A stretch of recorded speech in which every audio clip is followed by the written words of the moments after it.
Денеска утврдивме дека, бар спрема одбраната, дека изгледот на патничкото моторно возило воопшто не кореспондира со вештачењата кои се извршени претходно.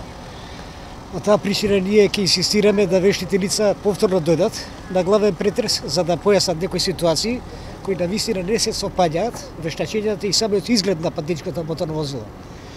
Меѓутоа, тоа не можам да го споделам со вас, бидејќи вештите лица се уште не се на распит пред судскиот совет, па ситуациите на кои ќе бидат нели распрашани, ќе ги дознаете накнадно.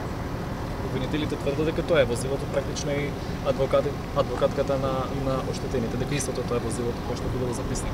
Па неспорно дека е тоа возило од кое и сликите се прикажени во тоа време, меѓутоа вештачењата кои се утврдени наводно на ова возило не се сопаѓа со изгледот сегашен на возилото.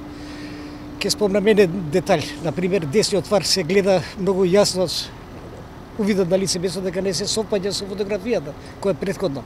Тука се работи за сосем нов фар, додека на фотографијата бил стар, што е видливо и очигледно дека е нешто менувано на возилото. Самиот факт што возилото еден период долг од речиси месец и пол, почнувајќи од 13 април кога е наводно најдено на лице местото, па негде до крај на ноември не се знае каде било, му се губи траг бидејќи согласно записниците тоа примопредајата записнички извршена практично во ноември 2013 година. Само тоа доведе и до дубиоза, до сомнение каде било за целото време тоа возило. И многу низ други контрадикторности со самото возило.